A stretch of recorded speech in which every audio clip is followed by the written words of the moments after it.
Ketchup pag yan.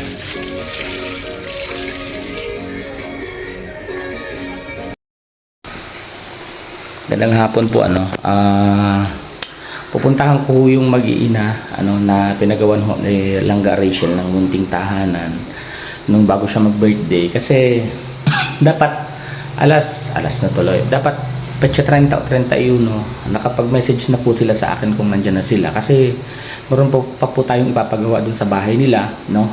And then may mga ibibigay po tayong gamit sa kanila. So yun ho yung usapan namin na i-message ho nila ako. Kaya lang address na ho ata ngayon, petsa 3 na ng June, wala pa rin hong message sa akin. So sasadyain ko na ho dun sa bahay nila para alamin kung andyan na ho sila and kung ano hong plano, no? Syempre kahit ho tayo yung nagpapaabot ng tulong sa kanila, so dapat ho sila din yung nagpaplano para sa bahay nila, no? Kaya tanungin natin si ate, puntahan natin kung nakauwi na, kasi kung hindi pa, no, para at least alam natin kung aling project ang una niya, kasi matatapos na guys sila sila foreman dito sa ginagawang project sa bahay, malapit-lapit na.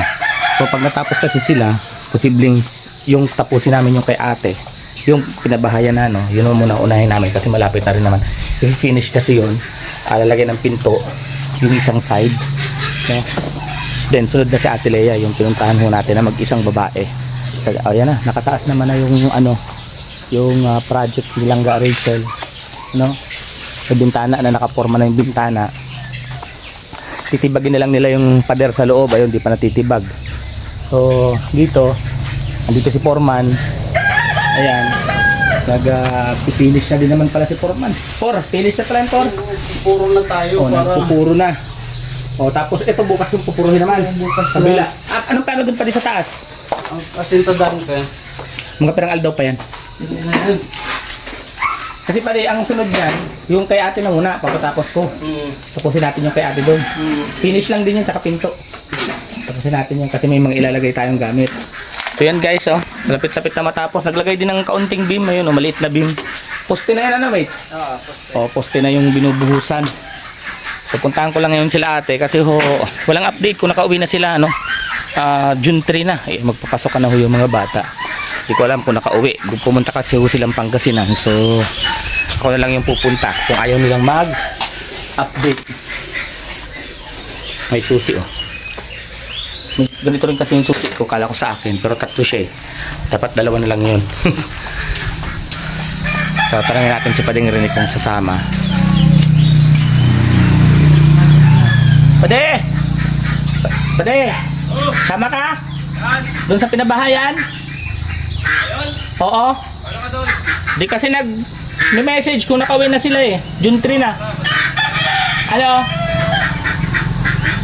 Tara! Sama natin si Paring Rene guys dun sa sa pinabahayan. Andito kasi yung motor niya, nakagarahe sa tapat ng bahay. Ay, sasara ko lang pala itong pinto. Kasi pasukan dito yung mga manok, lamok, langaw. Sa maghapon lagi lang nakasara tong bahay natin. Iiwasan ko rin yung alikabok, dahil kasing alikabok na pumapasok na. Ayan, puntahan muna namin ni Pading Rene yung sila ate. Limot ako ng pangalan. Pinabahay, tapos nakalimutan ko yung pangalan. Puntahan na muna namin guys. So yun nandito na po kami. Wala pa pala sila ate, kaya pala wala pang message sa akin. Naka-lock naman pa di? Ito dapat mabutasan. Bakit? Lagyan ng lock. Pag nila Padingwin, papalagyan natin ng lock, tapos kandado. Dinudukot Saan? Sa bintana pa sila nadaan. Sa bintana sila nadaan? Sige. Dito pa pala sila nadaan. So ito na po yung CR. Yan, may bubong na ho yung CR Yan yung CR. Siguro papapatungan na lang din natin to. Pasasagad na lang ho natin. Yung CR nila may bubong na. Ayan na. At medyo lumaki yung bahay nila ate. Pakita natin yung harap. Maluwag na to sa kanila. Eto. Nag-extend na po nag-extend na yung bahay. So tingnan natin kung masisilip natin dito. Ayun, pwede yatang pumasok dito. Ito, pasokin natin. Ito yung CR nila, lilinisan na lang to guys.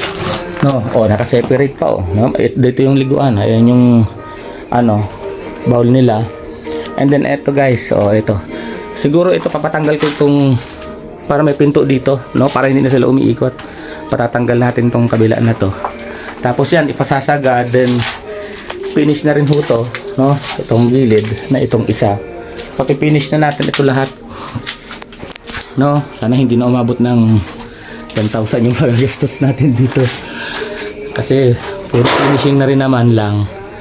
Then bibilihan na lang natin sila ng kaunting gamit, ano. Ayan.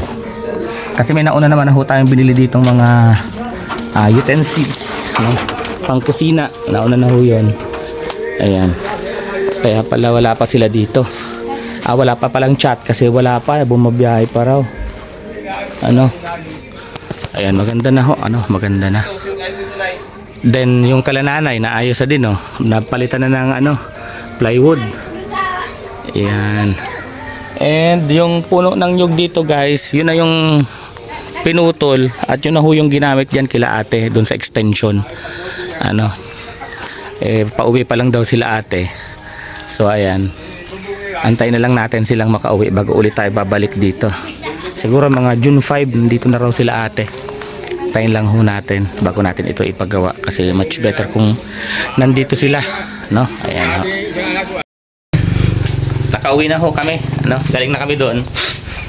Usapin lang natin si Forma ng eksaktong ano para alam natin yung diskarte natin doon sa mga pababahayan natin. Tapos na wala na, tapos na, naglilinis na ng ano. Mga ilang araw pa yan, Ang araw ngayon, Miyerkules. Mga Lunes to tayo. Mga Lunes. Sige. Pwede na yun. Ano man doon pala, mapilis lang kita doon, magawang pinto, tapos madagdag din dikit na hollow block sa taas. Tapos sunod, doon na sa pagsangahan kay Ate Lea, pa-estimate na muna ako sa imo ng materyales. Then order, tapos gagawin na din ito. Ano ba di? Banat. Banat. Para po isa lang po ang ano natin. Isa lang ang mga gumagawa. Siyempre, si Forma ni Langga. Ayan. Support po natin ha. Forma ni Langga. Yun pa din ang ano mo sa ano? YouTube channel. Ayan. And then ito si Mate. Gagawa pa ito ng channel niya. Lagi na ho natin itong kasama sa mga ano natin. Mga mission natin. No? Siyempre, isasama dapat natin yung mga skilled sa pagdating sa mga ganyang bagay. Para madalay ho tayong makakapagawa ng kung anong gusto nating ipagawa. So naglilinis na sila ngayon, ano, naglilinis na ng ginagawa. Pero yung pader sa loob, no, hindi pa rin na ano, natibag. Natutulog pa dyan eh. May mga natutulog pa kasi ho dyan. So dapat papinis na muna ito bago tibagin yan. And yung kubo na lagay ng mga stock, nadali yung yero sa tupi. So putulin na lang yan, ano pa di? Putulin na lang po yan. Ayan ho. Sabri. Di ba? Kaagawa na to. So yun, ano? Malapit na pong matapos yung pinagagawa ni Langga Rachel. At yung kubo. Ayan yung kubo natin. Meron tayong tanggapan na ng bisita. So yun lang po, ano, yung update natin today. Ngayong araw. At bukas, si Ate Lea naman, bibisitahin natin. So, may nagpadala ho kasi sa atin, ano, si Mama Regine Datul, pambili ng mug. Kasi kung nakita nyo naman, umiinom si Ate Lea ng kape is dun sa lagayan ng cup noodles. No, magbibilhan din natin si Ate Lea ng takure at thermos, ano, para hindi na siya init ng init. So si Ate Lea naman ho yung babalikan natin bukas. Dadalhin ho natin yung pinabibili ni Tita Margin Datul. At thank you so much po, ano, kay Tita Margin Datul. And dun sa mga nauna pang nagpahatid ng tulong, ano, lagi ko naman po yan binabanggit sa aking live. Nakakalimutan ko lang ho talaga yung mga pangalan. Ayan, maraming salamat po, ano. And na-survey ko na din po pala kahapon yung papagawan ho natin ng CR. Actually maliit lang naman na CR, pero dalawa, isang lalaki, isang babae. And ando na po yung mga ibang source ng materyales, ano, at ang gaganda ho ng bato doon, as in malalapad na makikinis. Yun na lang ho ang ipoploring natin. Hindi ho siya yung style na mamahal, simpleng CR lang, ano. At makikita nyo ho doon, meron hong 50 pamilya, as in talagang yung bahay ho nila ay mga barong-barong, ano. Naisip ko nga sa pag turnover guys ng CR, Andun din po, nagpailaw si Langga Rachel kahapon, pero hindi ko po blinag kasi si Langga Rachel po ang magbablog nun. Ipinakabit ko lang po kahapon, never ko pong iblinag yan. Kasi para pag uwi ni Langga, isasabay na ho natin dun sa CR, ano na ginagamit nila. Yun. And naisip ko rin na po pwede ho tayong magpa-rice distribution doon sa kanila. Ano? Yun po, naisip ko po. Kasi talagang as in mga barong-barong lang po yung kanilang bahay doon. Kaya po, and walang mga CR siguro yung lahat ng bahay, kaya ho yung request nila as in sa gitna ho ng mga kabahayan, doon ho natin ilalagay yung CR, ano, kaya ho siguro talaga yun yung pinaka iimbis hong pansariling kapakanan, ano, halimbawa yung isang bahay ang ipagagawa, hindi ho yun yung request nila, kundi po ang request talaga nila is CR, ano, para siguro ano magkaroon ho ng mabango, ano, at malinis sa kapaligiran, kaya ho CR ho yung kanilang request. So ayun guys, ano, yan lamang po ang update natin today. Maraming salamat po sa inyong lahat. Ingat po kayo at ingat din kami. God bless us all.